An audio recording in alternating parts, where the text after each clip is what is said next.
ಕರುಣರಸದ ಕೋಡಿವರಿವ ಕಟಾಕ್ಷದ ಕರುಣರಸದ ಕೋಡಿವರಿವ ಕಟಾಕ್ಷದ ಪರತತ್ವ ವರುಪು ಆಲಾಪದ ವರಪುಣ್ಯಮಯ ಶರೀರದ ನಿರಾಭಾರಿ ಸದ್ಗುರುವಿರಲೆನ್ನ ಮಾನಸದಲ್ಲಿ.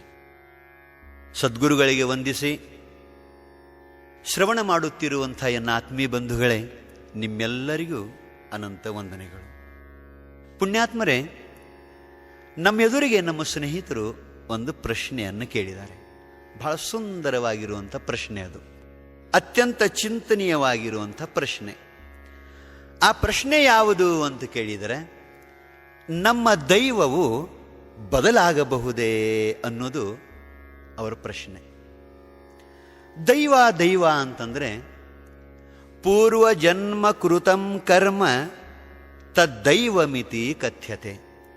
ನಾವು ಮಾಡಿದ ಪೂರ್ವ ಜನ್ಮದ ಕರ್ಮವೇ ಇವತ್ತು ಫಲ ಕೊಡಲಿಕ್ಕೆ ಬಂದಿರುವಾಗ, ಈ ದೇಹದ ಉತ್ಪತ್ತಿಗೆ ಕಾರಣೀಭೂತವಾದಾಗ, ಶರೀರ ಇರುವ ಪರ್ಯಂತರ ಸುಖ ದುಃಖವನ್ನು ಕೊಡಲಿಕ್ಕೆ ಬಂದಾಗ ಅದಕ್ಕೆ ನಾವು ದೈವ ದೈವ ಅಂತ ಕರಿತೀವಿ.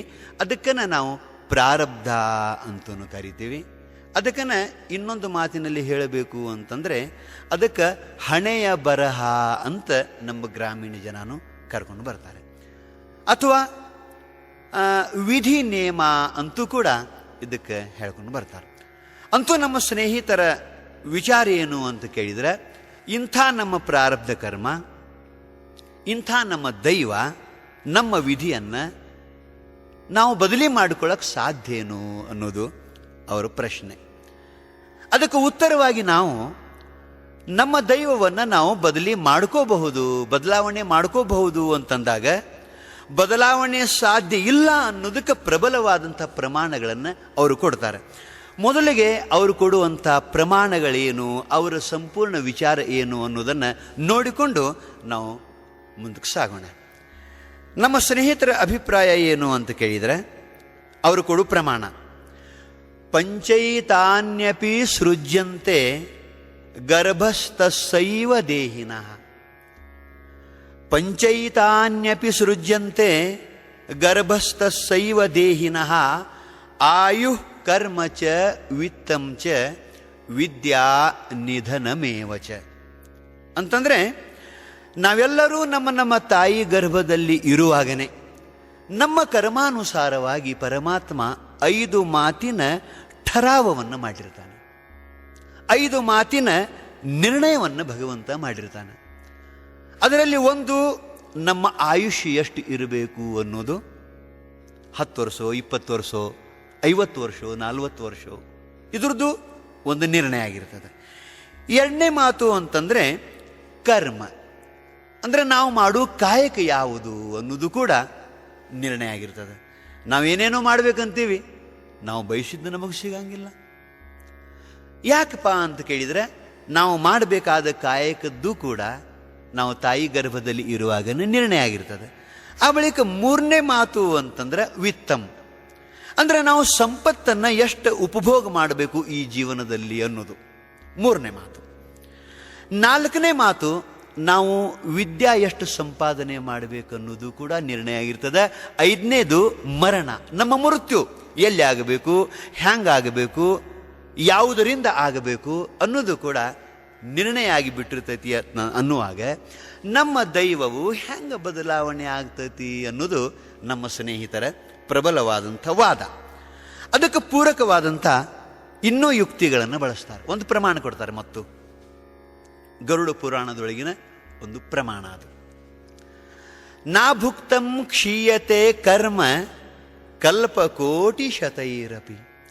ಪ್ರಾರಬ್ಧ ಕರ್ಮ ಭೋಗಿಸಲಾರದನೆ ಅದು ನಾಶ ಆಗಂಗನೇ ಇಲ್ಲ.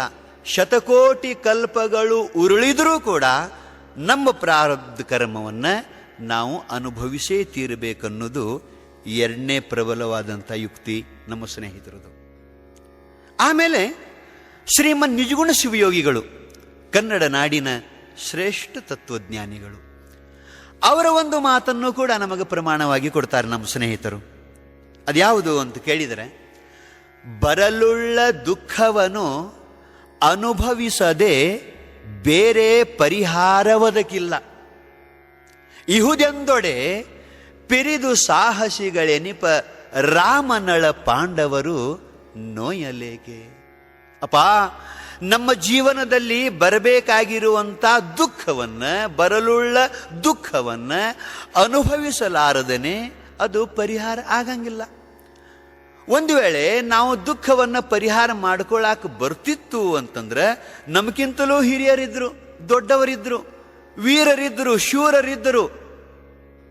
ಅವರೆಲ್ಲ ರಾಮನಳ ಪಾಂಡವರು. ತಮಗ ಬರಬೇಕಾದಂಥ ದುಃಖವನ್ನು ಯಾಕೆ ಪರಿಹಾರ ಮಾಡಿಕೊಳ್ಳಿಲ್ಲ? ಯಾಕೆ ಮಾಡಿಕೊಳ್ಳಿಲ್ಲ ಅಂತಂದ್ರೆ ದೈವವನ್ನ ಬದಲಾವಣೆ ಮಾಡಿಕೊಳ್ಳಲಿಕ್ಕೆ ಸಾಧ್ಯನೇ ಇಲ್ಲ ಅನ್ನೋದು ಇದು ಪ್ರಬಲವಾದಂಥ ಯುಕ್ತಿ ನಮ್ಮ ಸ್ನೇಹಿತರದು. ಆಮೇಲೆ ಇನ್ನೊಂದು ಮಾತನ್ನು ಹೇಳ್ತಾರೆ. ಅದು ಬಸವಣ್ಣವರ ವಚನವನ್ನು ಪ್ರಮಾಣ ಕೊಟ್ಟು ಹೇಳ್ತಾರೆ.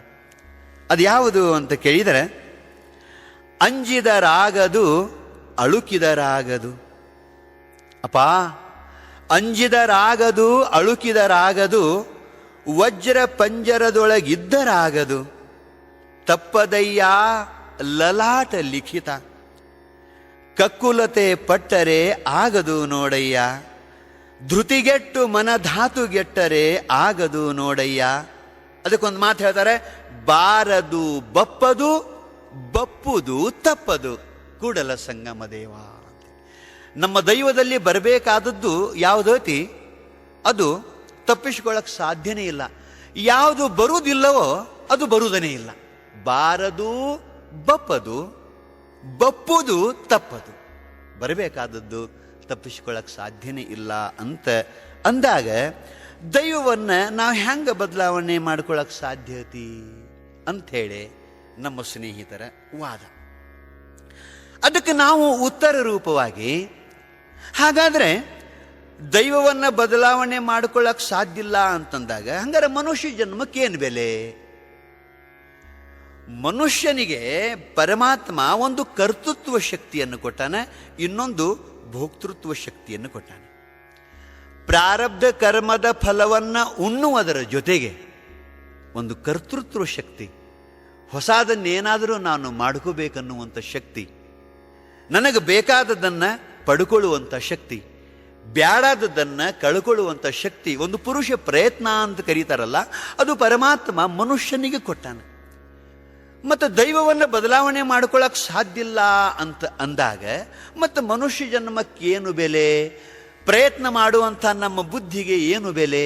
ಈ ಮನುಷ್ಯ ಜನ್ಮಕ್ಕೇನು ಬೆಲೆ ಅಂತ ನಾವು ಅಂದಾಗ ಅದನ್ನು ಕೂಡ ನಮ್ಮ ಸ್ನೇಹಿತರು ಖಂಡನವನ್ನು ಮಾಡ್ತಾರೆ, ಅಲ್ಲಗಳಿತಾರೆ. ಅದು ಹೆಂಗೆ ಅಂತ ಕೇಳಿದರೆ, ಸರ್ವಜ್ಞ ಮೂರ್ತಿಗಳ ಒಂದು ವಚನವನ್ನು ಪ್ರಮಾಣವಾಗಿ ಕೊಟ್ಟು, ಆ ವಚನ ಯಾವುದು ಅಂತ ಕೇಳಿದರೆ, ಬುದ್ಧಿಯು ಬಲಶಾಲಿ ಅಲ್ಲ, ಬುದ್ಧಿಯಿಂದ ಕರ್ಮವ ತಿದ್ದಿಕೊಂಡೇ ನೆನಬೇಡ, ಕರ್ಮವು ಬುದ್ಧಿಯನ್ನ ಗುದ್ದಿಕೊಲ್ಲುವುದು ಸರ್ವಜ್ಞ. ನೋಡಿ ಎಷ್ಟು ಚಂದದ ವಚನ ಇದು. ಬುದ್ಧಿಯು ಬಲಶಾಲಿ ಅಲ್ಲ.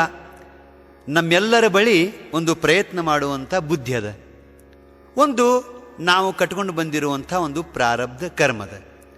ಇದರಲ್ಲಿ ಪ್ರಾರಬ್ಧ ಕರ್ಮವೇ ಬಲವಾನ ಹೊರತು ಬುದ್ಧಿ ಬಲವಾನ ಅಲ್ಲ ಅಂತ ಹೇಳಿ ಸರ್ವಜ್ಞ ಮೂರ್ತಿಗಳ ಒಂದು ವಚನ. ಅದನ್ನು ಪ್ರಮಾಣವಾಗಿ ಕೊಟ್ಟು ತಮ್ಮ ವಾದವನ್ನು ಮಂಡಿಸ್ತಾರೆ ನಮ್ಮ ಸ್ನೇಹಿತರು.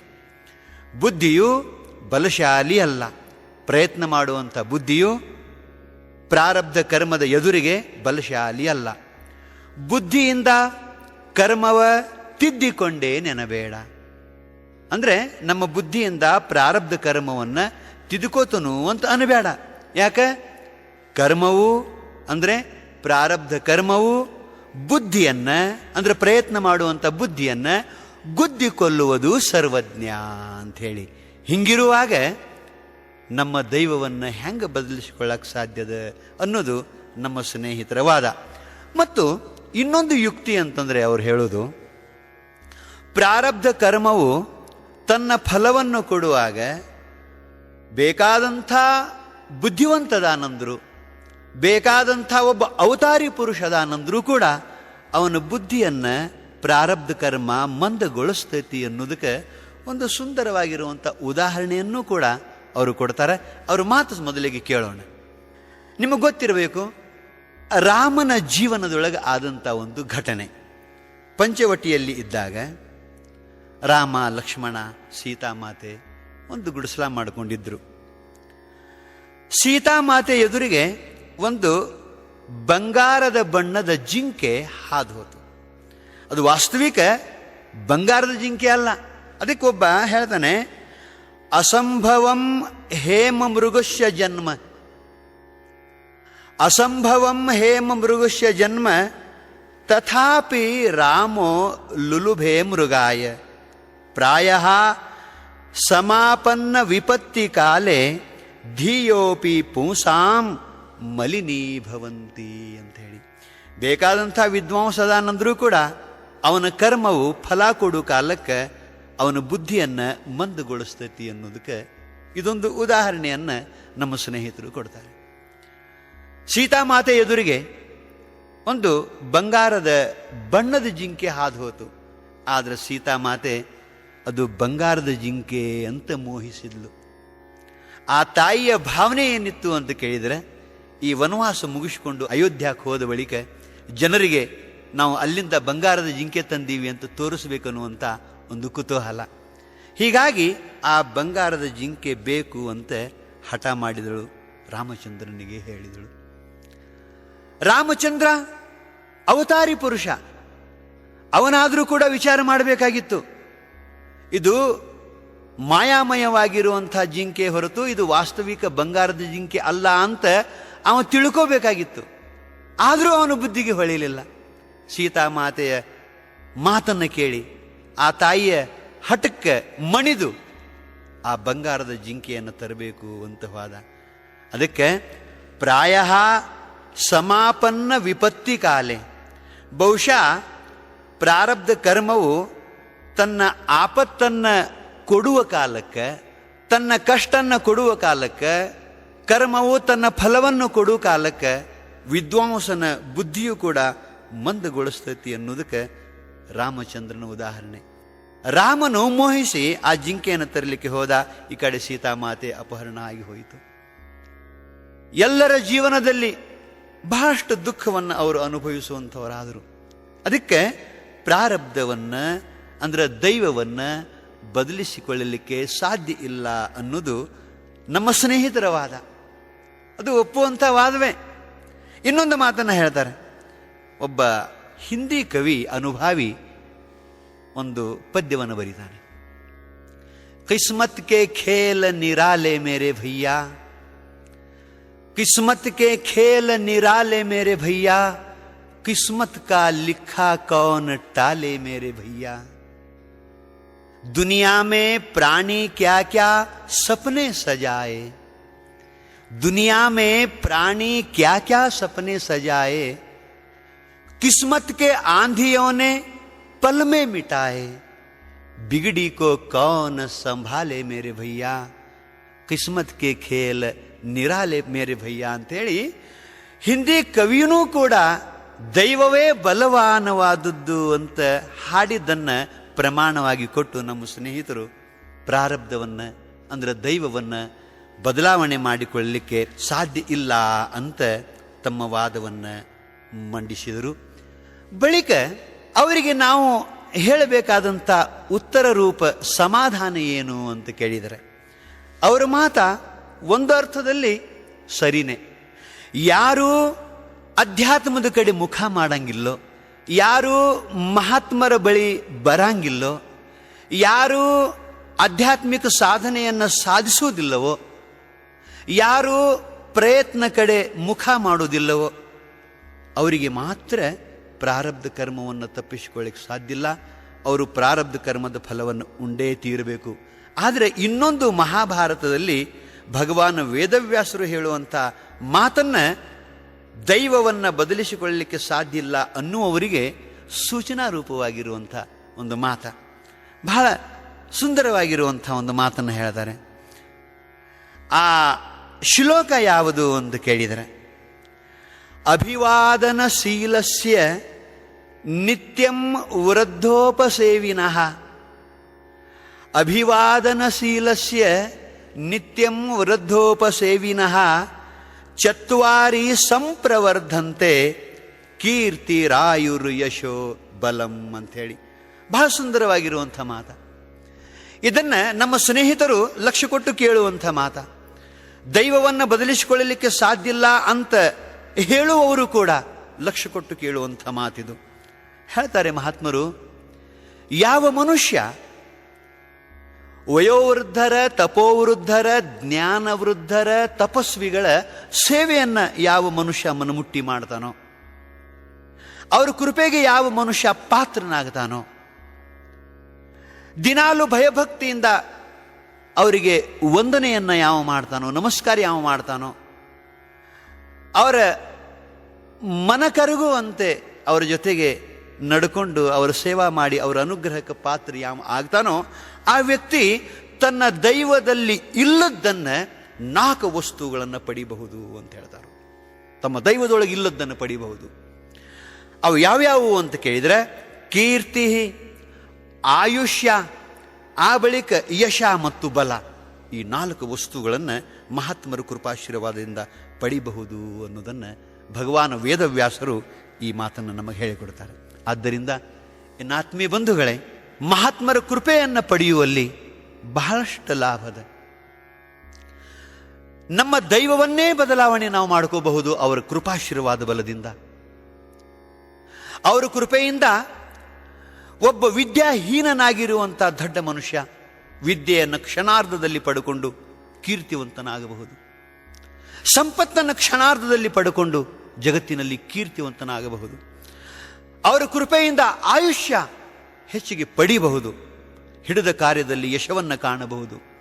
ಅಷ್ಟೇ ಅಲ್ಲ, ಅನೇಕ ಥರದ ಬಲವನ್ನು ಆವ ಪಡಿಬಹುದು ಅನ್ನೋದಕ್ಕೆ ಭಗವಾನ್ ವೇದವ್ಯಾಸರ ಪ್ರಮಾಣ ಇದು.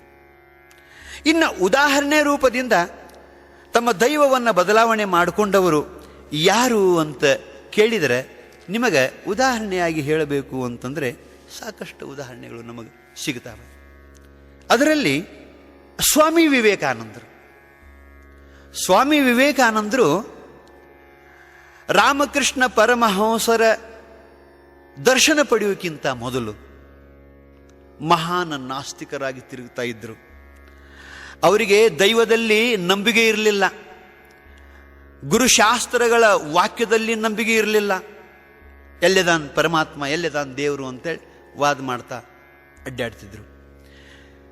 ಯಾವಾಗ ರಾಮಕೃಷ್ಣ ಪರಮಹಂಸರ ದರ್ಶನ ಆಯಿತು, ಯಾವಾಗ ವಿವೇಕಾನಂದರ ಅಂದ್ರೆ ನರೇಂದ್ರನ ಮಸ್ತಕದ ಮ್ಯಾಲ ಯಾವಾಗ ತಮ್ಮ ವರದ ಹಸ್ತವನ್ನು ರಾಮಕೃಷ್ಣ ಪರಮಹಂಸರು ಇಟ್ಟರೋ, ಆವಾಗನೇ ಅಲೌಕಿಕವಾದಂಥ ಅನುಭೂತಿ ಸ್ವಾಮಿ ವಿವೇಕಾನಂದರಿಗೆ ಅಂದರೆ ನರೇಂದ್ರನಿಗೆ ಆಯಿತು. ಅಲೌಕಿಕವಾದಂಥ ಅನುಭೂತಿ ಆಯಿತು, ಭಗವದ್ ದರ್ಶನ ಆಯಿತು. ಅತ್ಯಂತ ವಿಕ್ಷೇಪವಾಗಿರುವಂಥ ಚಂಚಲವಾದಂಥ ಅವರ ಮನಸ್ಸು ಕ್ಷಣಾರ್ಧದಲ್ಲಿ ಶಾಂತಿಯನ್ನು ಪಡೀತು. ಆವಾಗ ವಿವೇಕಾನಂದರು ಹೇಳ್ತಾರೆ, ಬುದ್ಧಿ ಇನ್ನೊಂದು ಸ್ವಲ್ಪ ಆ ನಿಮ್ಮ ವರದ ಹಸ್ತ ನಮ್ಮ ಮಸ್ತಕ ಮೇಲೆ ಇಡ್ರಿ, ಇನ್ನೊಂದು ಸ್ವಲ್ಪ ಇಡ್ರಿ ಅಂತ ಕೇಳ್ಕೋತಾರೆ. ಇಲ್ಲಪ್ಪ, ನಿನಗೆ ನಾನು ತೋರಿಸಿನಿ, ಇದನ್ನ ನೀನು ಸಾಧನೆಯನ್ನು ಮಾಡಿ ಪಡ್ಕೋ ಅಂತ ಹೇಳಿದರು. ರಾಮಕೃಷ್ಣ ಪರಮಹಂಸರ ಅನುಗ್ರಹದಿಂದ ಕ್ಷಣಾರ್ಧದಲ್ಲಿ ಒಬ್ಬ ನಾಸ್ತಿಕ ಆಸ್ತಿಕವಾಗಿ ಪರಿವರ್ತನೆಯನ್ನಗೊಂಡ. ಇದು ಮಹಾತ್ಮರ ಕೃಪಾಶೀರ್ವಾದದ ಫಲ. ಇದು ಅಂತು.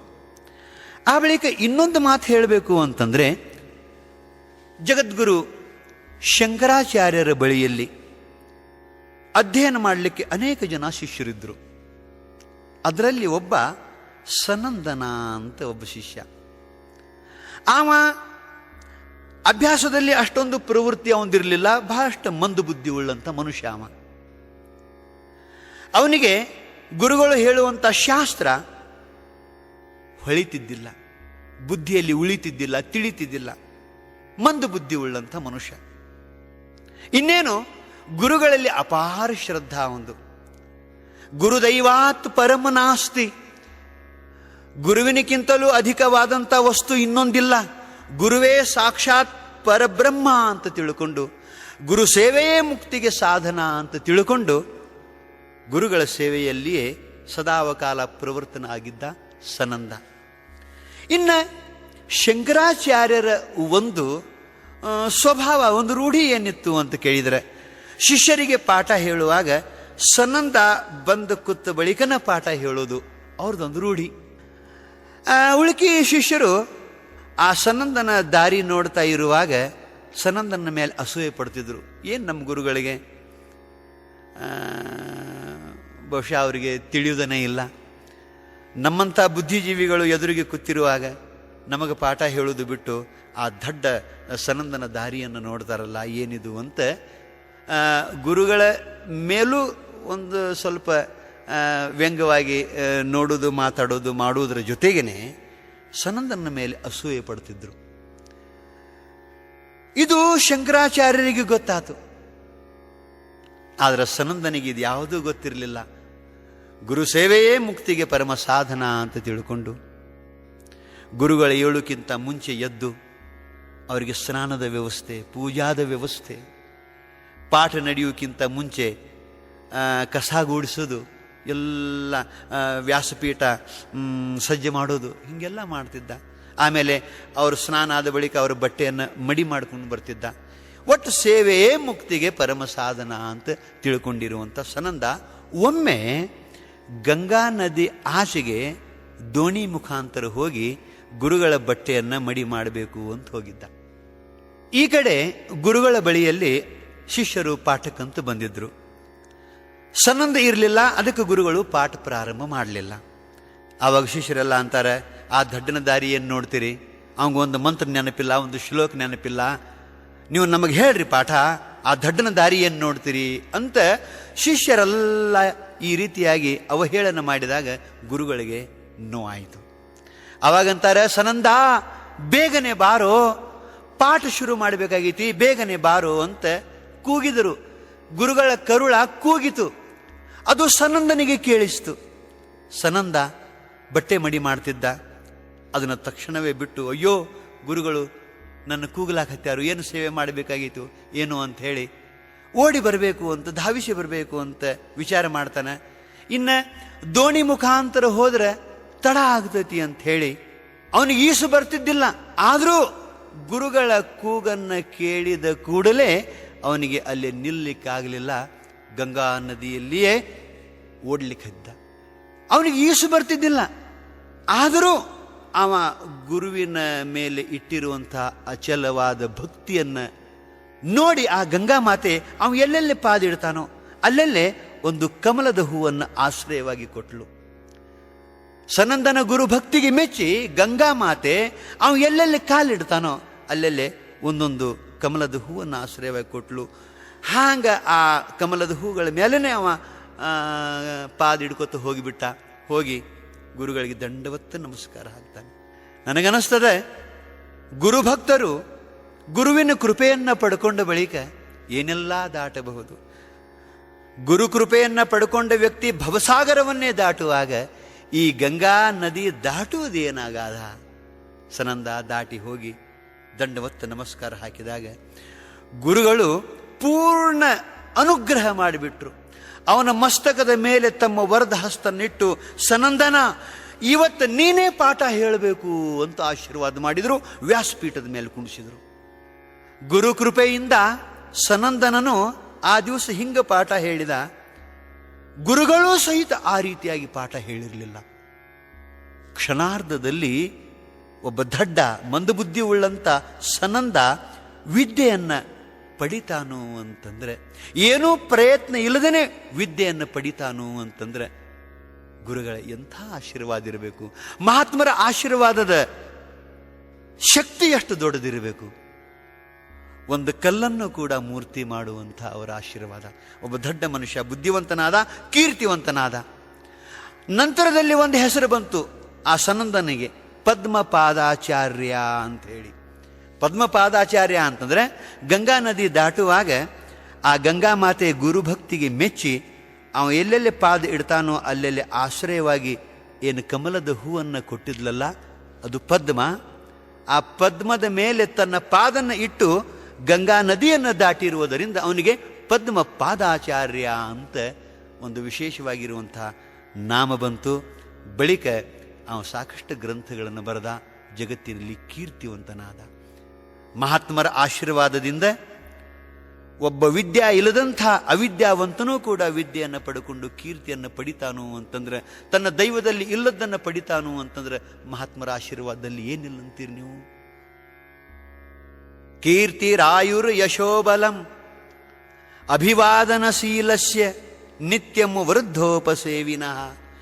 ಯಾವ ಮನುಷ್ಯ ವಯೋವೃದ್ಧರ, ತಪೋವೃದ್ಧರ, ಜ್ಞಾನವೃದ್ಧರ ಸೇವೆಯನ್ನು ಮಾಡ್ತಾನೋ, ಅವ್ರ ಕೃಪೆಗೆ ಪಾತ್ರನಾಗ್ತಾನೋ, ಆವ ಕೀರ್ತಿಯನ್ನು ಪಡಿತಾನೋ, ಆಯುಷ್ಯವನ್ನು ಪಡಿತಾನೋ. ಅಷ್ಟೇ ಅಲ್ಲ, ತಾನು ಹಿಡಿದ ಕಾರ್ಯದಲ್ಲಿ ಯಶಸ್ವಿಯನ್ನು ಹೊಂತಾನೋ, ಬಲವನ್ನು ಪಡಿತಾನೋ. ಈಗ ಕೀರ್ತಿ ಪಡೆದವರ ಒಂದು ಉದಾಹರಣೆ ನಾವು ಹೇಳಿದೀವಿ. ಆಯುಷ್ಯ ಪಡೆದವರ ಉದಾಹರಣೆ ಕೂಡ ಸಾಕಷ್ಟದ. ದೈವಾನುಸಾರವಾಗಿ ತಾವು ಪಡ್ಕೊಂಡ ಆಯುಷ್ಯ ಅಲ್ಲದೇ ವಿಶೇಷವಾಗಿರುವಂಥ ಆಯುಷ್ಯವನ್ನು ಪಡ್ಕೊಂಡವರು ಸಾಕಷ್ಟಿದ್ದಾರೆ. ನಿಮಗೆ ಉದಾಹರಣೆಯಾಗಿ ಹೇಳಬೇಕು ಅಂತಂದ್ರೆ ಮಾರ್ಕಂಡೇಯನು 16 ವರ್ಷ ಆಯುಷ್ಯ ಪಡ್ಕೊಂಡು ಬಂದವನು. ಮೃಕುಂಡ ಋಷಿಗೆ ಗೊತ್ತಿತ್ತದು, ಮಗನಿಗೆ 16 ವರ್ಷ ಆಯುಷ್ಯ ಅಂತ ಹೇಳಿ. ಏನು ಮಾಡೋಕ್ಕಾಗ್ತದೆ? ಏನೂ ಮಾಡೋಕ್ಕಾಗಲಿಲ್ಲ. ಆಮೇಲೆ ಮಾರ್ಕಂಡೇಯನ 16 ವರ್ಷ ಆಯುಷ್ಯ ಮುಗೀತು. ಯಮಧರ್ಮರಾಯ ಬಂದ. ಆವಾಗ ಮಾರ್ಕಂಡೇಯ ಲಿಂಗ ಪೂಜಾ ಮಾಡ್ಕೋತ ಕುಂತಿದ್ದ. ಯಮಧರ್ಮ ತನ್ನ ಮೃತ್ಯುಪಾಶವನ್ನು ಒಗದ. ಅದು ಮಾರ್ಕಂಡೇಯನಿಗೂ ಮತ್ತು ಲಿಂಗಕ್ಕೆ ಕೂಡೇ ಆ ಮೃತ್ಯುಪಾಶ ಬಿಂತು. ಯಾಕೆ? ಅವ ಪೂಜಾ ಮಾಡ್ಕೋತ ಲಿಂಗವನ್ನು ಅಪ್ಪಿಕೊಂಡು ಕುಂತಿದ್ದ. ಯಾವಾಗ ಯಮಧರ್ಮ ರಾಜ ಎಳೆದನೋ ಆವಾಗ ಲಿಂಗದಲ್ಲಿ ಶಿವ ಪ್ರಕಟಾಗಿ ಯಮಧರ್ಮರಾಯನಿಗೆ ತ್ರಿಶೂಲ್ಯ ತಿವಿತಾನೆ. ಯಮಧರ್ಮರಾಯ ಹೋಗಿ ಅಲ್ಲಿ ಬೀಳ್ತಾನೆ. ನಂತರ ಕೇಳ್ತಾನ ಯಮಧರ್ಮರಾಯ, ಹೇ ಭಗವಂತನೇ, ಹೇ ಶಿವನೇ, ಈ ಶಿಕ್ಷೆ ಯಾವ ತಪ್ಪಿಗಾಗಿ ಅಂತೇಳಿ. ಸುಮ್ಮನೆ ಬಿಡಲಿಲ್ಲ ಯಮರಾಜ. ಹೇ ಭಗವಂತನೇ, ಹೇ ಶಿವನೇ, ನಂದೇನು ತಪ್ಪದ? ನಾನು ಮಾರ್ಕಂಡೇಯನ ಆಯುಷ್ಯ ಮುಗಿಯೋಕ್ಕಿಂತ ಮುಂಚೆ ಬಂದು ಪ್ರಾಣ ತಕ್ಕೊಂಡಿದ್ರೆ ನೀ ನನಗೆ ಶಿಕ್ಷಾ ಕೊಡಬೇಕು. ಬೇಡ, ಆಯುಷ್ಯ ಮುಗಿದ ಬಳಿಕ ನಾ ಬಹಳ ತಡ ಮಾಡಿ ಬಂದು ಪ್ರಾಣ ತಗೊಂಡಿದ್ನಿ ಅಂತಂದ್ರೆ ನನಗೆ ಶಿಕ್ಷೆಯನ್ನು ಕೊಡಬೇಕು. ನಾನು ಅವನ ಕೊನೆಯ ಶ್ವಾಸನ್ನ ನೋಡ್ಕೋತ ಕುಂತಿದ್ನಿ, ಅವನ ಶ್ವಾಸಗಳನ್ನು ಎಣಿಸ್ತಿದ್ನಿ. ನೀನು 16 ವರ್ಷ ಆಯುಷ್ಯ ಕೊಟ್ಟಿದ್ದಿ. ಕೊನೆಯ ಶ್ವಾಸ ಯಾವಾಗ ಅವ ಎಳ್ಕೊಂಡನೋ ಆವಾಗ ನಾನು ಅವನು ಎಳ್ಕೊಂಡಿ.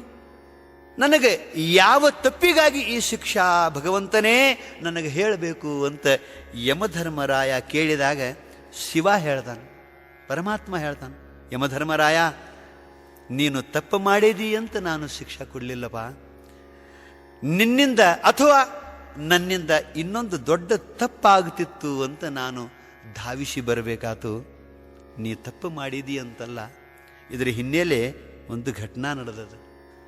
ಮಾರ್ಕಂಡೇಯ ಚಿಕ್ಕವನಾಗಿರುವಾಗ ಅವರ ತಂದೆ ಮೃಕುಂಡ ಋಷಿ ಒಂದು ಮಾತನ್ನು ಹೇಳಿದರು ಮಾರ್ಕಂಡೇಯನಿಗೆ.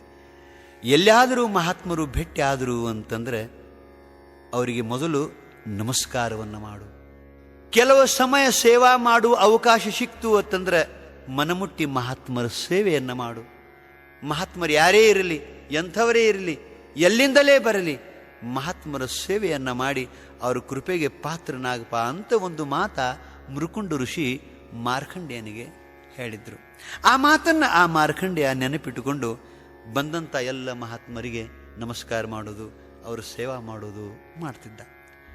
ಒಮ್ಮೇನಾಗಿತ್ತು ಅಂತ ಕೇಳಿದರೆ, ಸಪ್ತ ಋಷಿಗಳು ವನದಲ್ಲಿ ಹಾದು ಹೊಂಟಿದ್ರು. ಅಂದರೆ ಮಾರ್ಕಂಡೇಯ ಇದ್ದಂಥ ಆಶ್ರಮದ ಸ್ವಲ್ಪ ದೂರದಲ್ಲಿ ಹಾದು ಹೊಂಟಿದ್ರು. ಎಲ್ಲಿಗೆ ಹೊಂಟಿದ್ರು? ಸ್ವಲ್ಪ ಅವಸರಲೇನೆ ಹೊಂಟಿದ್ರು ಅವರು. ಆವಾಗ ಮಾರ್ಕಂಡೇಯ ಸಪ್ತ ಋಷಿಗಳನ್ನು ನೋಡಿದ. ಅವರ ಬ್ರಹ್ಮತೇಜ, ಅವರ ರೂಪ, ಆ ವಯೋವೃದ್ಧರನ್ನು, ಆ ತಪೋವೃದ್ಧರನ್ನು, ಆ ಜ್ಞಾನ ವೃದ್ಧರನ್ನು ನೋಡಿದ ಕೂಡಲೇ ಹೋಗಿ ನಮಸ್ಕಾರ ಮಾಡಿ ಅವರ ಆಶೀರ್ವಾದ ಪಡಿಬೇಕು ಅಂತ ಮಾರ್ಕಂಡೇಯನಿಗೆ ಹಂಬಲಾತು. ಅವರು ಬಹಳ ದೂರ ಇದ್ರು, ಹಾದು ಹೊಂಟಿದ್ರು. ಮಾರ್ಕಂಡೇಯ ಅವ್ರಿಗೆ ಹೋಗಿ ನಮಸ್ಕಾರ ಮಾಡಬೇಕು ಅಂತಂದ್ರೆ ಇನ್ನು ದಾರಿಯಿಂದ ಹೋದ್ರೆ ಅವರು ಸಿಗಲಿಕ್ಕಿಲ್ಲ, ಬಹಳ ದೂರ ಆಗ್ತದೆ, ಸುತ್ತಾಗ್ತದೆ ಅಂತ ಹೇಳಿ ನೇರವಾದಂಥ ದಾರಿಯನ್ನು ಹುಡುಕೊಂಡ. ಆ ದಾರಿ ಕಲ್ಲಿಂದಿತ್ತು, ಮುಳ್ಳಿಂದಿತ್ತು. ನಾ ಹಿಂಗೆ ಹೋದ್ರೆ ನನಗೆ ಮಹಾತ್ಮರು ಸಿಗ್ತಾರು ಅಂತ ತಿಳ್ಕೊಂಡು ಮಾರ್ಕಂಡೇಯ ಆ ಅಡ್ಡ ದಾರಿಯಿಂದನೇ ಹೊಂಟ. ದಾರಿಯೊಳಗೆ ಕಲ್ಲಿದ್ದು, ಮುಳ್ಳಿದ್ದು, ದೊಡ್ಡ ದೊಡ್ಡ ತೆಗ್ಗಳಿದ್ದು, ಅವನ್ನೆಲ್ಲ ಲಕ್ಷ್ಯಕ್ಕೆ ತರಲಾರ್ದನೆ ಓಡ್ತಾ ಇದ್ದ. ಒಮ್ಮೆ ತೆಗ್ಗ ಜಿಗಿದು ಹೋಗ್ತಿದ್ದ, ಒಮ್ಮೆ ಬೀಳ್ತಿದ್ದ, ಒಮ್ಮೆ ಏಳ್ತಿದ್ದ, ಕಲ್ಲು ತುಳಿತಿದ್ದ, ಮುಳ್ಳು ತುಳಿತಿದ್ದ, ರಕ್ತ ಬರ್ತಿತ್ತು, ಮತ್ತು ಆ ಮುಳ್ಳನ್ನು ತೆಗೆದಕ್ಯಾರೆ ಮತ್ತೆ ಮಹಾತ್ಮರ ಕಡೆ ಧಾವಿಸಿ ಹೋಗ್ತಿದ್ದ. ಈ ಒಂದು ದೃಶ್ಯ ಆಕಸ್ಮಿಕವಾಗಿ ಋಷಿಗಳು ನೋಡಿದರು, ಸಪ್ತ ಋಷಿಗಳು. ಅರೆ, ಒಂದು ಮಗು ನಮ್ಮ ಕಡೆ ಧಾವಿಸಿ ಬರ್ಲಾಕತ್ತೈತಿ, ನಾವು ಸ್ವಲ್ಪ ನಿಧಾನವಾಗಿ ಹೋಗೋಣ, ನೋಡೋಣ ಏನು ನಮ್ಮ ಭೇಟಿಗೆ ಬರ್ತಾನೋ ಮತ್ತೆ ಎಲ್ಲಿ ಹೋಗ್ತಾನೋ ನೋಡೋಣ ಅಂಥೇಳಿ ಸಪ್ತ ಋಷಿಗಳು ತಾವೇನು ಹೋಗ್ತಾ ಇದ್ರು ಸ್ವಲ್ಪ ನಿಧಾನಗತಿಯೊಳಗೆ ಹೊಂಟರು. ಆ ಮಗು ಏಳುತ್ತಾ ಬೀಳುತ್ತಾ ಏಳುತ್ತಾ ಬೀಳುತ್ತಾ ಬರ್ತಾ ಇತ್ತು. ಆ ಮಗುವಿನ ಮುಖಭಾವವನ್ನು ನೋಡಿದರು, ಆ ಮಗುವಿನ ತೇಜವನ್ನು ನೋಡಿದರು, ಆ ಮಗುವಿನ ಭಯಭಕ್ತಿಯನ್ನು ನೋಡಿದರು. ಆ ಮಾರ್ಕಂಡೇಯ ಓಡ್ಕೋತು ಓಡ್ಕೋತು ಓಡ್ಕೋತು ಓಡ್ಕೋತು ಬಂದು ಸಪ್ತ ಋಷಿಗಳ ಮುಂದೆ ದಂಡವತ್ತ ನಮಸ್ಕಾರ ಹಾಕಿ ಬಿದ್ದು ಬಿಟ್ಟ. ದಂಡವತ್ತ ನಮಸ್ಕಾರ ಅಂತಂದ್ರೆ ಬಂಧುಗಳೇ ನೆನಪಿರಬೇಕು, ದಂಡ ಅಂತಂದ್ರೆ ಒಂದು ಬಡಿಗೆ. ಅದು ಬಡಿಗೆ ನೆಲಕ್ಕೆ ಬಿತ್ತು ಅಂತಂದ್ರೆ ಯಾರಾದರೂ ಬಾಗಿ ಮ್ಯಾಲ ಎಬ್ಸೋ ತನಕ ಆ ಬಡಿಗೆ ಹೇಳಂಗಿಲ್ಲ, ಅದು ಆ ದಂಡ ಹೇಳಂಗಿಲ್ಲ. ಹಂಗ ದಂಡವತ್ತ ನಮಸ್ಕಾರ ಹಾಕಿದ, ಹೇಳಲಿಲ್ಲ ಮಾರ್ಕಂಡೇಯ. ಆವಾಗ ಆ ಮಗುವಿನ ಸಾತ್ವಿಕ ಕಳೆ, ಅವನ ಭಯ ಭಕ್ತಿ, ಅವ ಓಡಿ ಬರುವುದನ್ನು, ಕಲ್ಲು ಮುಳ್ಳುಗಳನ್ನು ದಾಟ್ತಾ ಬರುವುದನ್ನು, ತೆಗ್ಗ ದಾಟ್ತಾ ಬರುವುದನ್ನು ನೋಡಿರುವಂಥ ಸಪ್ತ ಋಷಿಗಳ ಹೃದಯ ಕರಗಿ ಹೋತು. ಏಕಕಾಲಕ್ಕನ್ನ ಸಪ್ತ ಋಷಿಗಳ ಬಾಯಿಂದ ಶತಾಯುಷ್ಯಮಾನ ಭವ ಅಂತ ಬಂದುಬಿಡ್ತು. ಆಶೀರ್ವಾದ ಮಾಡಿದರು, ಶತಾಯುಷ್ಯಮಾನ ಭವ ಅಂತ ಆಶೀರ್ವಾದ ಮಾಡಿದರು. 100 ವರ್ಷ ಆಯುಷ್ಯ ಉಳ್ಳವನಾಗು ಅಂತ ಆಶೀರ್ವಾದ ಮಾಡಿದರು. ಅವನ ಮಸ್ತಕದ ಮ್ಯಾಲ ತಮ್ಮ ವರದ ಹಸ್ತಗಳನ್ನು ಇಟ್ಟರು, ಮೈತುಂಬ ಕೈಯಾಡಿಸಿದರು. ಮಗು, ಯಾರಪ್ಪ ನೀನು, ಎಂಥ ನಿನ್ನ ತೇಜ, ಏನು ನಿನ್ನ ಕಳೆ ಅಂತಂದಾಗ ಬುದ್ಧಿ, ನನ್ನ ಹೆಸರು ಮಾರ್ಕಂಡೇಯ ಅಂತ ಹೇಳಿ ಮತ್ತು ಮಗು ಹೋಗಿಬಿಡ್ತು. ಋಷಿಗಳು ತಮ್ಮ ಕೆಲಸಕ್ಕೆ ಹೋದರು. ಮಹಾನ್ ತಪಸ್ವಿಗಳು ಏಕಕಾಲಕ್ಕನ ಶತಾಯುಷ್ಯಮಾನ ಭವ ಅಂತ ಆಶೀರ್ವಾದ ಮಾಡಿದ್ದಾರೆ. ಯಮಧರ್ಮರಾಯ, ಈಗ ನಾ ಕೊಟ್ಟ ಆಯುಷ್ಯ 16 ವರ್ಷ ಮುಗೀತು, ಇನ್ನು ಮಹಾತ್ಮರು ತಮ್ಮ ಅನುಗ್ರಹದಿಂದ ಕೊಟ್ಟಿರುವಂಥ ಒಂದು 100 ವರ್ಷ ಆಯುಷ್ಯ ಇನ್ನು ಮ್ಯಾಲ ಆ ಮಾರ್ಕಂಡೇಯನಿಗದ, ಅದಕ್ಕೆ ನೀನು ಪ್ರಾಣ ತಗೋತಿದ್ದಿ, ಅದಕ್ಕೆ ನಾನು ಬರಬೇಕಾತು ಅಂತ ಶಿವ ಹೇಳ್ತಾನೆ. ಮಹಾತ್ಮರ ಆಶೀರ್ವಾದದ ಬಲದಿಂದ ತಮ್ಮ ದೈವದೊಳಗ ಆಯುಷ್ಯ ಇರದಿದ್ರೂ ಕೂಡ ಮಾರ್ಕಂಡೇಯ ಮತ್ತು 100 ವರ್ಷ ಅಧಿಕವಾಗಿ ಪಡೆದ ಅಂತಂದ್ರೆ ಇದು ಮಹಾತ್ಮರ ಆಶೀರ್ವಾದದ ಫಲ ಅಲ್ಲವೇ? ದೈವ ಬದಲಾಗಿ ಆಗಲಿಕ್ಕೆ ಸಾಧ್ಯ ಇಲ್ಲೇನು? ಈ ಮಾತು ಸುಳ್ಳೇನು? ಮಾರ್ಕಂಡೇಯನ ಚರಿತ್ರೆ ಸುಳ್ಳೇನು? ವ್ಯಾಸ ಭಗವಾನರ ಪ್ರಮಾಣ ಸುಳ್ಳೇನು? ಆಯುಷ್ಯ ಪಡೆದವರು ಜಗತ್ತಿನಲ್ಲಿ ಇಲ್ಲೇನು? ವಿದ್ಯಾಬುದ್ಧಿ ಪಡೆದವರು ಇಲ್ಲೇನು ಮಹಾತ್ಮರ ಆಶೀರ್ವಾದದಿಂದ? ಬಂಧುಗಳೇ, ಮಹಾತ್ಮರ ಆಶೀರ್ವಾದ ಬಹಳ ದೊಡ್ಡದ. 100 ವರ್ಷ ಅಧಿಕವಾಗಿರುವಂಥ ಆಯುಷ್ಯ ಮಾರ್ಕಂಡೇಯ ಪಡೆದ ಅನ್ನೋದನ್ನು ತಾವು ನೋಡ್ತೀರಿ. ನೀವು ಹಿಂಗೂ ತರ್ಕ ಮಾಡಬಹುದು, ಇದು ಮಾರ್ಕಂಡೇಯನ ಕಥೆ ಏನ್ರಿ, ಇದು ಬಹಳ ಹಿಂದಿಂದು, ಅದು ಪುರಾಣ ಕಾಲದ್ದು, ಅದು ಎಷ್ಟರ ಮಟ್ಟಿಗೆ ಸತ್ಯವೋ ಅಂತ ನೀವು ಸಂಶಯ ಪಡೀಬಹುದು. ವರ್ತಮಾನ ಕಾಲದಲ್ಲಿಯೂ ಕೂಡ ಅಂಥ ಘಟನೆಗಳನ್ನು ನಾವು ಕಾಣ್ತೀವಿ. ಎನ್ನ ಆತ್ಮೀಯ ಬಂಧುಗಳೇ, ಲಕ್ಷ್ಯ ಕೊಟ್ಟು ಕೇಳಬೇಕು ತಾವೆಲ್ಲ. ಹುಬ್ಬಳ್ಳಿಯಲ್ಲಿ ಜಗದ್ಗುರು ಸಿದ್ಧಾರೂಢರು ಅಂತ ಆಗಿ ಹೋಗಿದ್ದಾರೆ. ಸಿದ್ಧಾರೂಢರಲ್ಲಿ ಅನೇಕ ಶಿಷ್ಯರಿದ್ದರು. ಅದರಾಗ ಒಬ್ಬ ಮಿಶ್ರಿಕೋಟಿ ಬಡಿಗಾರ ಕಾಳಪ್ಪ ಅಂತ ಒಬ್ಬಿದ್ದ. ಅವ ಸೇವಾ ಮಾಡಬೇಕು, ಉಳಿದ ಆಯುಷ್ಯ ಗುರುಗಳ ಸೇವೆಯಲ್ಲೇ ಕಳಿಬೇಕು ಅಂತ ತನ್ನ ಊರನ್ನು ಬಿಟ್ಟು ಬಂದಿರುವಂಥ ಪರಮ ಭಕ್ತ, ಸಿದ್ಧಾರೂಢರ ಪರಮ ಶಿಷ್ಯ. ಅವ ಬಂದ ಬಳಿಕ ಆ ಬಡಿಗಾರ ಕಾಳಪ್ಪನ ಹಿರಿತನದೊಳಗೆ ಸಿದ್ಧಾರೂಢರು ಕೈಲಾಸ ಮಂಟಪವನ್ನು ಕಟ್ಟಲಿಕ್ಕೆ ಪ್ರಾರಂಭ ಮಾಡಿದರು. ನೀವು ಈಗಾದರೂ ಯಾರಾದರೂ ಹೋಗಿ ನೋಡ್ರಿ, ಬಹಳಷ್ಟು ಕಲಾತ್ಮಕವಾದಂಥ ಮಂಟಪ ಕೈಲಾಸ ಮಂಟಪ, ಸಿದ್ಧಾರೂಢರ ಮಂಟಪ. ಅದು ಬಹಳಷ್ಟು ಕಲಾತ್ಮಕವಾದದ್ದು. ಅದನ್ನು ಬಡಿಗಾರ ಕಾಳಪ್ಪ ಬಹಳಷ್ಟು ತನ್ನ ವಿದ್ಯಾಬುದ್ಧಿಯನ್ನು ಬಳಸಿ ಆ ಮಂಟಪವನ್ನು ಕಟ್ಟಿದವ. ಅವ ದಿನಾಲು ಸೇವಾ ಮಾಡ್ತಿದ್ದ, ಶಾಸ್ತ್ರ ನಡೆದಾಗ ಶಾಸ್ತ್ರ ಶ್ರವಣ ಮಾಡ್ತಿದ್ದ. ಆ ಬಳಿಕ ತನ್ನ ಕೆಲಸಕ್ಕೆ ಮತ್ತು ಕೈಲಾಸ ಮಂಟಪದ ಕೆಲಸಕ್ಕೆ ತೊಡಗ್ತಿದ್ದ, ಮತ್ತು ಅಲ್ಲೇ ಮಠದೊಳಗನ ಪ್ರಸಾದ ಮಾಡ್ತಿದ್ದ. ಉಳಿದ ಆಯುಷ್ಯ ಸೇವೆಯಲ್ಲೇ ಕಳಿಬೇಕು ಅಂತ ಬಂದವ. ಒಮ್ಮೇನಾತು ಅಂತ ಕೇಳಿದರೆ, ಸಿದ್ಧಾರೂಢರು ತಾವು ಬೆಳಿಗ್ಗೆ ತಮ್ಮ ವಿಶ್ರಾಂತಿ ಖೋಲೆಯಿಂದ ಹೊರಗೆ ಬಂದರು. ಮಿಶ್ರಿಕೋಟಿ ಬಡಿಗಾರ ಕಾಳಪ್ಪ ಇನ್ನು ಅಪ್ಪ ಅವ್ರಿಗೆ ಹೋಗಿ ನಮಸ್ಕಾರ ಮಾಡಿ ನಾ ಕೆಲಸಕ್ಕೆ ಹತ್ತಬೇಕು ಅಂತ ಕಾಳಪ್ಪ ಅವರಿಗೆ ಬಂದು ನಮಸ್ಕಾರ ಮಾಡಿದ. ಸಿದ್ಧಾರೂಢರು ಅವನ ಮುಖವನ್ನು ನೋಡಿದರು. ಹುಳು ಹುಳು ಹುಳು ಅಂಥೇಳಿ ಅವನ ದಿಟ್ಟಿಸಿ ಅವನ ಮುಖವನ್ನು ನೋಡಿದರು. ಮುಖ ನೋಡಿ ಹೇಳ್ತಾರೆ ಸಿದ್ಧಾರೂಢರು, ಕಾಳಪ್ಪ, ನೀ ಮಾಡುವಂಥ ಈ ಕೈಲಾಸ ಮಂಟಪದ ಕೆಲಸ ಅರ್ಧಕ್ಕೆ ಉಳಿಯುವಂಗೆ ಕಾಣ್ತೈತಲ್ಲೋ ಅಂತಂದ್ರು. ಈ ನೀ ಮಾಡು ಕೆಲಸ ಅರ್ಧಕ್ಕೆ ಉಳಿಯುವಂಗೆ ಕಾಣ್ತೈತಲ್ಲೋ ಅಂತ ಅನ್ನೋದಕ್ಕೆ ಸಿದ್ಧಾರೂಢರ ಪರಮಶಿಷ್ಯನಾದಂಥ ಕಾಳಪ್ಪ ತಿಳ್ಕೊಂಡು ಬಿಟ್ಟ, ನನಗೆ ಮರಣದ ಅಂಥೇಳಿ, ನನ್ನ ಆಯುಷ್ಯ ಮುಗದತಿ ಅಂತ ತಿಳ್ಕೊಂಡು ಬಿಟ್ಟ. ಆವಾಗ ಹೇಳ್ತಾನೆ, ಯಪ್ಪ, ನನ್ನ ಆಯುಷ್ಯ ಇರುವ ಪರ್ಯಂತರ ನಿನ್ನ ಸೇವೆ ಮಾಡಿ ಧನ್ಯನಾಗಬೇಕು ಅಂತ ಬಂದಿದ್ನಿ. ಇದೊಂದು ಕೈಲಾಸ ಮಂಟಪದ ಕಾರ್ಯ ಮುಗಿಸಬೇಕು ಅಂತ ಬಂದಿದ್ನಿ. ಮತ್ತು ಅರ್ಧಕ್ಕೆ ಉಳಿತೈತಿ ಅಂತಂದ್ರೆ ಇನ್ನು ನಾಯೇನು ಮಾಡಕ್ಕೆ ಸಾಧ್ಯದಪ್ಪ, ಉಳಿದ್ರೆ ಉಳಿವಾಲ್ತಕ ಅಂತ ಕಾಳಪ್ಪ ಹೇಳಿದ. ಅದಕ್ಕೆ ಸಿದ್ಧಾರೂಢರು, ಇಲ್ಲಪ್ಪ, ಅದು ನಿನ್ನ ನೇತೃತ್ವದೊಳಗೆ ನಡೆದಂಥ ಕಾರ್ಯ, ಅದು ನೀನ ಮುಗಿಸಿದ್ರೆ ಚಲೋ ಆಕ್ಕತಿ ಅಂತಂದ್ರು. ಕಾಳಪ್ಪ, ಅದು ನಿನ್ನ ಕೈಲೇನ ಮುಗಿದ್ರೆ ಚಲೋ ಆಕ್ಕತಿ ಅಂತಂದ್ರು. ಅದಕ್ಕೆ ಅವಂತಾನ, ಅದು ನಿನಗೆ ಬಿಟ್ಟಿದ್ದೆಯಪ್ಪ ಅಂದವ. ನನ್ನ ಕೈಯಿಂದ ಮುಗಿಸ್ಬೇಕೋ ಬಿಡಬೇಕು ಅನ್ನೋದು ಅದು ನಿನಗೆ ಬಿಟ್ಟದ್ದು ಅಂತಂದಾಗ ಸಿದ್ಧಾರೂಢರಂತಾರು, ಕಾಳಪ್ಪ, ಇನ್ನೊಂದು 20 ವರ್ಷ ಹೆಚ್ಚು ಮಾಡೋಣಪ್ಪ ನಿನ್ನ ಆಯುಷ್ಯ ಅಂತಂದ್ರು. ಜಗದ್ಗುರು ಸಿದ್ಧಾರೂಢರು ಮಿಶ್ರಿಕೋಟಿ ಬಡಿಗಾರ ಕಾಳಪ್ಪನ ಆಯುಷ್ಯ ಮುಗಿದಾಗ ಇನ್ನು 20 ವರ್ಷ ಹೆಚ್ಚು ಮಾಡೋನು ಅಂತ ಅಂತಾರು. ಅಂತಂದ್ರೆ ಮಹಾತ್ಮರ ಆಶೀರ್ವಾದದೊಳಗೆ ಏನಿಲ್ಲಂತೀರಿ ನೀವು? ಏನಿಲ್ಲಂತೀರಿ? ಅದಕ್ಕೆ ಹೇಳಿದ್ರು, ಅಭಿವಾದನಶೀಲಸ್ಯ ನಿತ್ಯಂ ವೃದ್ಧೋಪಸೇವಿನಃ ವಯೋವೃದ್ಧರ ಸೇವಾ, ಜ್ಞಾನವೃದ್ಧರ ಸೇವಾ, ತಪೋವೃದ್ಧರ ಸೇವಾ, ಆಶ್ರಮ ವೃದ್ಧರ ಸೇವಾ ನಾವು ಮಾಡಿದರೆ, ತಪಸ್ವಿಗಳ ಸೇವಾ ನಾವು ಮಾಡಿದರೆ ಅವರು ತಮ್ಮ ತಪೋಬಲದಿಂದ ನಮ್ಮ ದೈವದೊಳಗೆ ಇಲ್ಲದ್ದನ್ನೂ ಕೊಡ್ತಾರಪ್ಪ.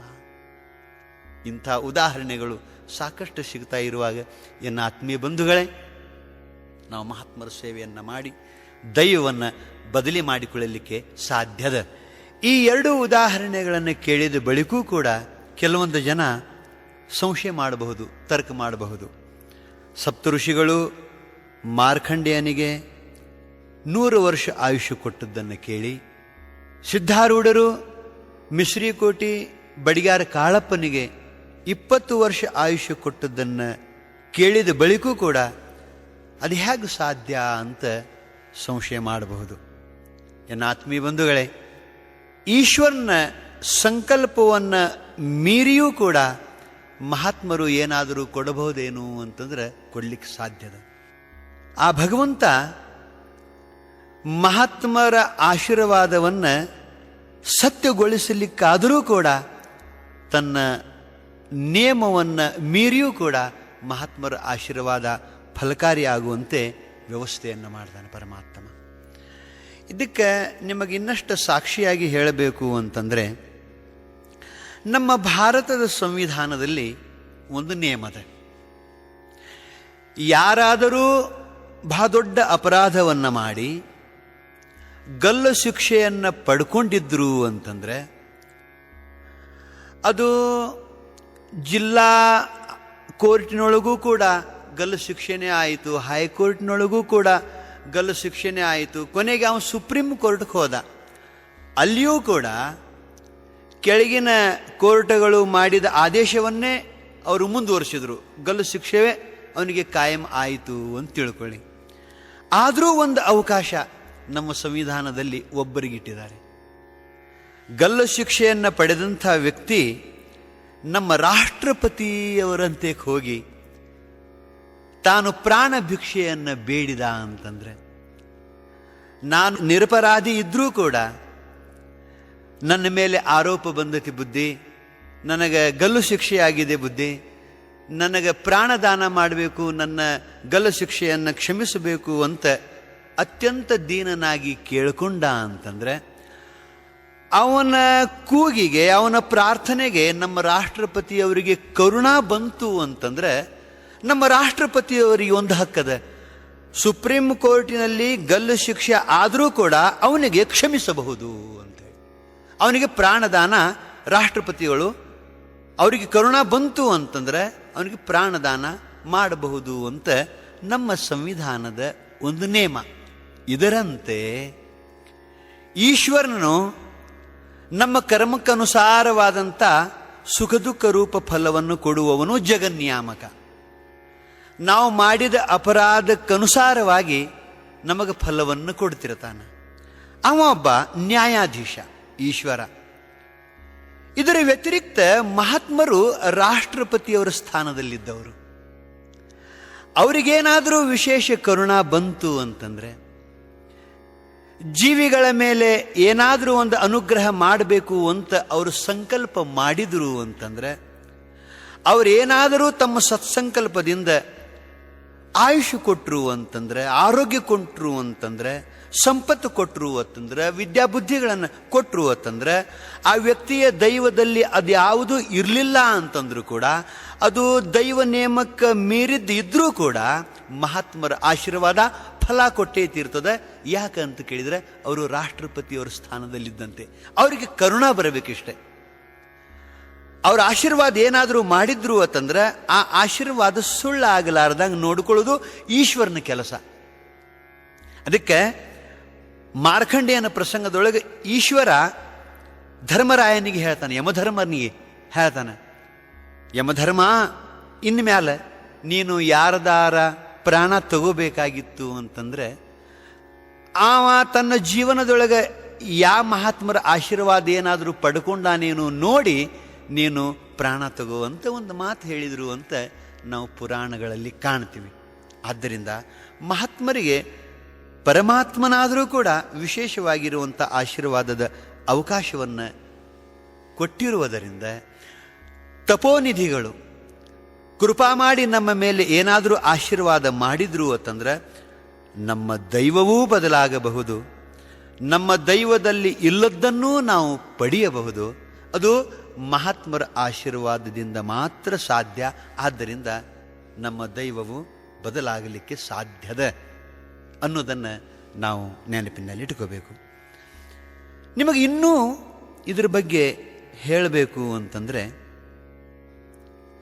ಒಮ್ಮೆ ಜಗದ್ಗುರು ಶಂಕರಾಚಾರ್ಯರು ಒಬ್ಬ ಅಜ್ಜಿ ಮನೆಗೆ ಹೋಗಿ ಭವತಿ ಭಿಕ್ಷಾಂದೇಹಿ ಅಂತ ಬಾಗಿಲದೊಳಗೆ ನಿಲ್ತಾರೆ. ನೋಡ್ರಿ, ದೈವದೊಳಗೆ ಇಲ್ಲದ್ದನ್ನು ಕೂಡ ನಾವು ಮಹಾತ್ಮರ ಆಶೀರ್ವಾದದಿಂದ ಪಡಿತೀವಿ ಅನ್ನೋದಕ್ಕೆ ಅನೇಕ ಉದಾಹರಣೆಗಳು, ಅನೇಕ ಪ್ರಮಾಣಗಳು ಸಿಗ್ತಾವ, ಉದಾಹರಣೆಗಳು ಸಿಗ್ತಾವ. ಶಂಕರಾಚಾರ್ಯರು ಹೋಗಿ ಭವತಿ ಭಿಕ್ಷಾಂದೇಹಿ ಅಂತ ಒಂದು ಮನೆ ಮುಂದೆ ನಿಂತರು. ಅತ್ಯಂತ ಬಡತನ ಮನೆ ಅದು. ಅಜ್ಜಿ ಒಬ್ಬಾಕಿನೇ ಒಳಗಿದ್ಲು. ಆ ಅಜ್ಜಿಗೆ ಊಟಕ್ಕೂ ಸಹಿತ ಏನೇನೂ ಇರಲಿಲ್ಲ. ಹೊರಗೆ ಬಂದು ಯಾರು ಬಂದಾರು ನೋಡಬೇಕು ಅಂತ ನೋಡ್ತಾಳೆ. ಅತ್ಯಂತ ತೇಜೋಮಯವಾಗಿರುವಂಥ ಶಂಕರನೇ ಈ ರೂಪದೊಳಗೆ ಬಂದಾನೇನು ನಮ್ಮ ಮನೆಗೆ ಅನ್ನುವಂಗೆ ಶಂಕರ ಭಗವತ್ಪಾದರು ನಿಂತಿದ್ದರು. ಅವರ ಬ್ರಹ್ಮ ತೇಜ, ಅವರ ಸಾತ್ವಿಕ ಕಳೆ ನೋಡಿ ಅಜ್ಜಿಗೆ ಬಹಳ ದುಃಖ ಆಯಿತು. ಅಯ್ಯೋ, ಶಂಕರನ ಸ್ವರೂಪಿಯಾಗಿರುವಂಥ ಒಬ್ಬ ಮಹಾತ್ಮ, ಒಬ್ಬ ಬಾಲಕ ನಮ್ಮ ಮನೆಗೆ ಭಿಕ್ಷಾ ಬೇಡ್ಲಾಕ ಬಂದಾನು, ಒಂದು ತುತ್ತು ಅನ್ನ ಇಲ್ಲಲ್ಲ ನನಗೆ ನೀಡ್ಲಾಕಂತ ಕೊರಗಿದ್ಲು, ಮರಗಿದ್ಲು. ಒಳಗೆ ಹೋಗಿ ನೋಡಿದ್ಲು, ಏನೇನೂ ಇರಲಿಲ್ಲ, ಏನೇನೂ ಇರಲಿಲ್ಲ. ಬಂದ ಕೈ ಮುಗಿದು ಹೇಳ್ತಾಳೆ, ಅಪ್ಪ, ನನ್ನ ಮನೆಯೊಳಗೆ ಏನಿಲ್ಲ, ನೀನು ಮುಂದಿನ ಮನೆಗೆ ಹೋಗು ಅಂತ.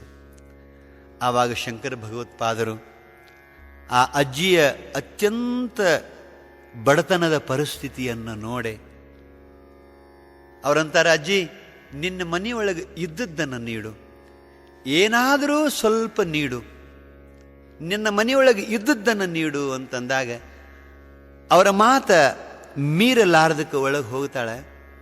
ನೋಡೋದ್ರೊಳಗೆ ಒಂದು ಒಣಗಿದ ನೆಲ್ಲಿಕಾಯಿ ಇತ್ತು. ಒಂದು ಒಣಗಿದ ನೆಲ್ಲಿಕಾಯಿ. ಅದನ್ನೇ ಮಹಾಪ್ರಸಾದ ಅಂತ ತಿಳ್ಕೊಂಡು, ಅಪ್ಪ ಪೂಜ್ಯರೇ, ನನ್ನ ಮನೆಯೊಳಗೆ ಏನೇನೂ ಇಲ್ಲ, ಆದರೂ ತಾವು ಏನಾದರೂ ಇದ್ರೆ ನೀಡು ಅಂತ ಅಂತೀರಿ ಅಂತಂದ ಬಳಿಕ ಈ ಒಣಗಿದ ನೆಲ್ಲಿಕಾಯಿಯ ವ್ಯತಿರಿಕ್ತ ನನ್ನ ಮನೆಯೊಳಗೆ ಏನಿಲ್ಲ, ಇದೇ ಮಹಾಪ್ರಸಾದ, ತಾವು ದಯವಿಟ್ಟು ಸ್ವೀಕರಿಸಬೇಕು ಅಂತ ಕೊಟ್ಲು. ಆವಾಗ ಶಂಕರ ಭಗವತ್ ಪಾದರಿಗೆ ಇಷ್ಟ ಆನಂದ ಆಯಿತು.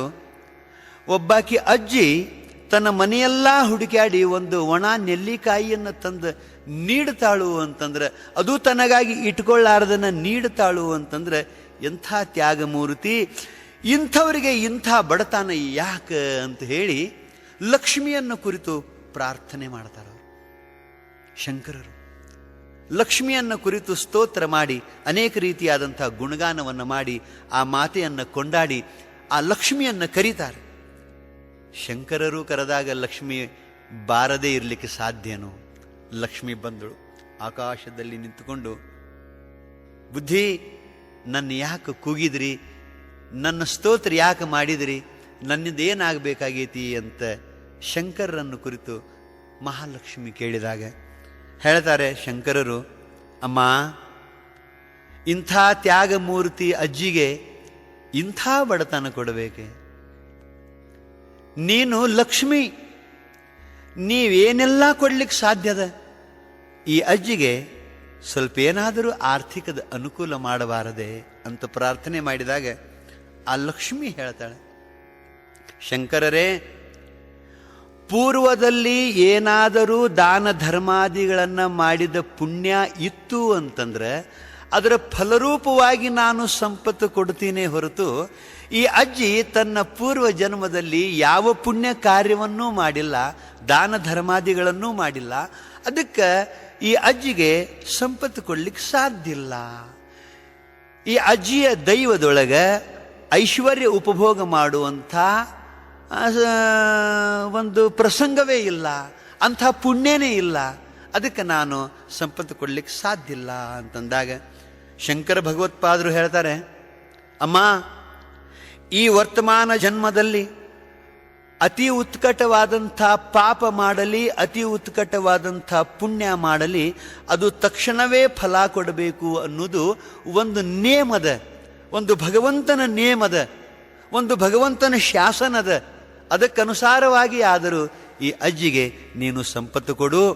ತನ್ನ ಮನೆಯಲ್ಲಿ ತನಗಾಗಿ ಏನೇನೂ ಇಲ್ಲದಿದ್ರೂ ಕೂಡ ಒಂದು ಒಣಗಿದ ನೆಲ್ಲಿಕಾಯಿಯನ್ನು ಹುಡುಕ್ಯಾಡಿ ತನಗಾಗಿ ಇಟ್ಟುಕೊಳ್ಳಾರ್ದನ್ನು ನನಗೆ ಕೊಟ್ಟಾಳು ಅಂದ ಬಳಿಕ ಈಕಿ ಸರ್ವಸ್ವವನ್ನು ತ್ಯಾಗ ಮಾಡಿದಂಥ ಪುಣ್ಯ ಈ ತಾಯಿಗದ. ಅದಕ್ಕೆ ಇದರ ಫಲರೂಪವಾಗಿ ಈ ನೆಲ್ಲಿಕಾಯಿ ಏನದಲ್ಲ, ಈ ನೆಲ್ಲಿಕಾಯಿ ಗಾತ್ರದ ಬಂಗಾರದ ನೆಲ್ಲಿಕಾಯಿಯ ಮಳೆ ಆಗಲಿ ಈ ಅಜ್ಜಿ ಮನೆಯೊಳಗೆ ಅಂತ ಪ್ರಾರ್ಥನೆ ಮಾಡ್ತಾರೆ. ಆವಾಗ ಶಂಕರರ ಮಾತನ್ನು ಮೀರಲಿಕ್ಕೆ ಆಗಲಾರ್ದೇನೆ ಮಹಾಲಕ್ಷ್ಮಿಯೂ ಕೂಡ ಆ ಅಜ್ಜಿಯ ದೈವದೊಳಗೆ ಸಂಪತ್ತು ಇರಲಿಲ್ಲ ಅಂದರೂ ಕೂಡ ಶಂಕರ ಭಗವತ್ಪಾದರ ಪ್ರಾರ್ಥನೆಗೆ ಅನುಸಾರವಾಗಿ, ಅವರ ಆಜ್ಞೆಗನುಸಾರವಾಗಿ, ಅವರ ಆಶೀರ್ವಾದಕ್ಕನುಸಾರವಾಗಿ ಆ ಮಹಾತಾಯಿ ಮಹಾಲಕ್ಷ್ಮಿ ಆ ಅಜ್ಜಿಯ ಮನೆಯೊಳಗೆ ಬಂಗಾರದ ನೆಲ್ಲಿಕಾಯಿಯ ಮಳೆಯನ್ನು ಸುರಿದಳು ಅಂತ ನಾವು ಚರಿತ್ರೆಯಲ್ಲಿ ಕಾಣ್ತೀವಿ. ಇಂಥ ಎಲ್ಲ ಘಟನೆಗಳನ್ನು ನೋಡಿದಾಗ ಎನ್ನ ಆತ್ಮೀಯ ಬಂಧುಗಳೇ, ಮಹಾತ್ಮರ ಕೃಪಾಶೀರ್ವಾದ ಬಲದಿಂದ ದೈವವನ್ನು ಬದಲಿ ಮಾಡಿಕೊಳ್ಳಲಿಕ್ಕೂ ಸಾಧ್ಯದ, ದೈವದಲ್ಲಿ ಇಲ್ಲದನ್ನು ಪಡೀಲಿಕ್ಕೂ ಸಾಧ್ಯದ. ಅದು ಮಹಾತ್ಮರು ಕೃಪಾ ಮಾಡಬೇಕು. ಇನ್ನು ಮಹಾತ್ಮರು ಕೃಪಾ ಮಾಡಬೇಕಾಗಿತ್ತು ಅಂತಂದ್ರೆ ನಾವು ಮನಮುಟ್ಟಿ ಮಹಾತ್ಮರ ಸೇವೆಯನ್ನು ಮಾಡಬೇಕು. ನಾವು ಮನಮುಟ್ಟಿ ತನು ಮನ ಧನ ಅರ್ಪಿಸಿ ಸಾಕ್ಷಾತ್ ಶಿವನ ಸ್ವರೂಪರು ಅಂತ ತಿಳ್ಕೊಂಡು ಅವರ ಮನ ಕರಗುವಂತೆ ನಾವು ಸೇವಾ ಮಾಡಿದ್ದೇ ಆದರೆ, ಅವರ ಆಶೀರ್ವಾದವನ್ನು ಪಡ್ಕೊಂಡಿದ್ದೇ ಆದರೆ, ಆ ಮಹಾತ್ಮರ ಆಶೀರ್ವಾದದಿಂದ ನಮಗ ಭೋಗ ಮತ್ತು ಮೋಕ್ಷ ಎರಡೂ ಪ್ರಾಪ್ತಿಯಾಗುವಲ್ಲಿ ಸಂಶಯವಿಲ್ಲ. ಬರೇ ಭೋಗ ಭಾಗ್ಯಗಳು ಪ್ರಾಪ್ತಿ ಆಕ್ಕವು ಅಂತ ಹಿಂಗಲ್ಲ, ಭೋಗ ಭಾಗ್ಯದ ಜೊತೆಗೇನೆ ಅತ್ಯಂತ ದುಃಖದ ನಿವೃತ್ತಿ, ಪರಮಾನಂದ ಪ್ರಾಪ್ತಿ ರೂಪ ಮೋಕ್ಷವೂ ಕೂಡ ಆ ಮಹಾತ್ಮರ ಕೃಪಾಶೀರ್ವಾದದಿಂದ ನಮಗೆ ದೊರೀತಾ ಇರುವಾಗ ಅಂಥ ಗುರುಗಳ ಸೇವೆಯನ್ನು ನಾವು ಮಾಡಿ, ಅಂಥ ಮಹಾತ್ಮರ ಸೇವೆಯನ್ನು ಮಾಡಿ, ಅವರ ಕೃಪೆಗೆ ಪಾತ್ರರಾಗಿ ನಾವು ಜೀವನದಲ್ಲಿ ನಿರಾಶೆ ಆಗಲಾರ್ದೇನೆ, ಪ್ರಾರಬ್ಧದ ಮ್ಯಾಲ ಭಾರ ಹಾಕಲಾರ್ದೇನೆ, ಪ್ರಾರಬ್ಧದಲ್ಲಿ ಇಲ್ಲದನ್ನೂ ಕೂಡ ನಮ್ಮ ಮಹಾತ್ಮ, ನಮ್ಮ ಗುರುಗಳು ನಮಗೆ ಕೊಡ್ತಾರು ಅಂತ ತಿಳ್ಕೊಂಡು ಅವರ ಸೇವೆಯಲ್ಲಿ ಪ್ರವೃತ್ತರಾಗಿ ನಾವು ಧನ್ಯರಾಗೋಣ. ಅಂಥ ಸದ್ಬುದ್ಧಿ ಪರಮಾತ್ಮ ನನಗೂ ಕೊಡಲಿ, ನಿಮ್ಮೆಲ್ಲರಿಗೂ ಕೊಡಲಿ. ಅಂಥ ಮಹಾತ್ಮರ ದರ್ಶನ ನಮಗೆ ಪ್ರಾಪ್ತಿಯಾಗಲಿ. ಅವರ ಸೇವೆ ಮಾಡುವಂಥ ಒಂದು ಸೌಭಾಗ್ಯ ನಮ್ಮ ಜೀವನದಲ್ಲಿ ನಮ್ಮೆಲ್ಲರಿಗೂ ಒದಗಲಿ ಅಂತ ಪ್ರಾರ್ಥನೆ ಮಾಡಿ ನನ್ನ ವಾಗರೂಪ ಸೇವೆಯನ್ನು ಇಲ್ಲಿಗೆ ಮುಗಿಸ್ತಾ ಇದ್ದೇನೆ. ಓಂ ಸಹನಾವವತು ಸಹನೌ ಭುನಕ್ತು ಸಹ ವೀರ್ಯಂ ಕರವಾವಹೈ ತೇಜಸ್ವಿನಾವಧೀತಮಸ್ತು ಮಾ ವಿದ್ವಿಷಾವಹೈ. ಹರ ಓಂ ಶಾಂತಿ ಶಾಂತಿ ಶಾಂತಿ. ಧನ್ಯವಾದ. ಎಲ್ಲರಿಗೂ ನಮಸ್ಕಾರ.